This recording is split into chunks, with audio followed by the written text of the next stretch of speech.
सर्वशक्तिमान पिता धन्यवाद करते हैं आज के सुंदर बाइबल अध्ययन के लिए। खुदावन हरी को बड़ी बरकत है, आशीष कर पिता यीशु नाम से मांगते हैं, आमीन। हम पढ़ेंगे पहला शमूएल 6 अध्याय। वाचक के संदूक की वापसी। यहोवा का संदूक फिलिस्तियों के देश में 7 महीने तक रहा। तब फिलिस्तियों ने जाजकों और भावी कहने वालों को बुलाकर पूछा, यहोवा के संदूक से हम क्या करें? हमें बताओ कि क्या प्रायश्चित देकर हम उसे उसके स्थान पर भेजें। वे बोले, यदि तुम इस्राएल के देवता का संदूक वहाँ भेजो तो उसे वैसे ही ना भेजना, उसकी हानि भरने के लिए अवश्य ही दोष बलि देना। तब तुम चंगे हो जाओगे और तुम जान लोगे कि उसका हाथ तुम पर से क्यों नहीं उठाया गया। उन्होंने पूछा, हम उसकी हानि भरने के लिए कौन सा दोष बलि दें? वे बोले, फिलिस्ती सरदारों की गिनती के अनुसार सोने की 5 गिलटियाँ, सोने के 5 चूहे, क्योंकि तुम सब तुम्हारे सरदार दोनों एक ही रोग से ग्रस्त हो। तो तुम अपनी गिलटियों और अपने देश के नष्ट होने वाले चूहों की भी मूर्तें बनाकर इस्राएल के देवता की महिमा मानो। संभव है कि वे अपना हाथ तुम पर से और तुम्हारे देवताओं और देश पर से उठा ले।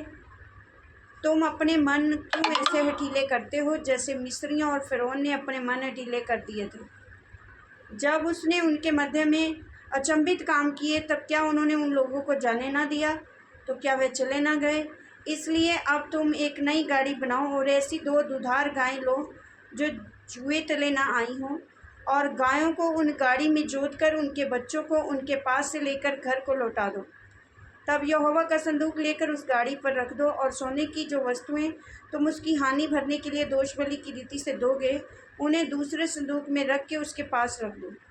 फिर उसे रवाना कर दो कि चली जाएं, और देखते रहना कि यदि वे अपने देश के मार्ग से होकर बेतशेमेश को चले तो जानो कि हमारी ये बड़ी हानि उसी की ओर से हुई है, और यदि नहीं तो हमको निश्चय होगा कि ये मार हम पर उसकी ओर से नहीं परंतु संयोग से हुई है। उन मनुष्यों ने वैसा ही किया, अर्थात 2 दुधार गायें लेकर उस गाड़ी में जोती और उनके बच्चों को घर में बंद कर दिया, और यहोवा का संदूक और दूसरा संदूक और सोने के चूहों और अपनी गिलटियों की मूर्तियों की गाड़ी पर रख दिया।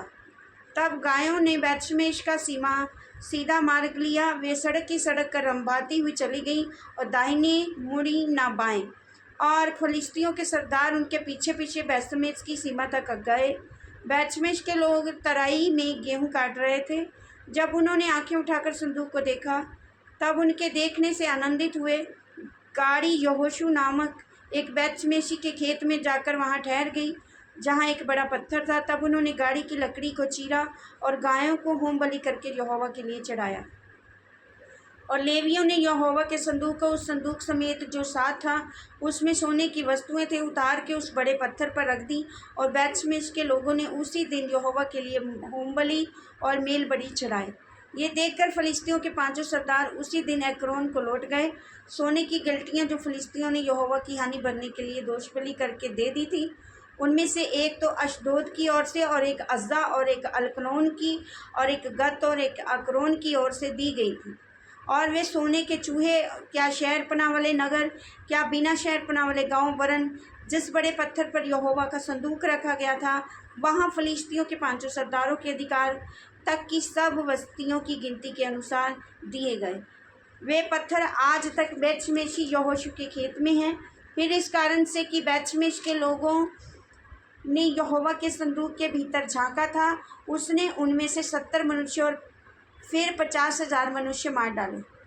और वहाँ के लोगों ने इसलिए विलाप किया कि यहोवा ने लोगों का बड़ा ही संहार किया था। तब बेतशेमेश के लोग कहने लगे, इस पवित्र परमेश्वर के सामने कौन खड़ा रह सकता है, और वे हमारे पास से किसके पास चला जाए?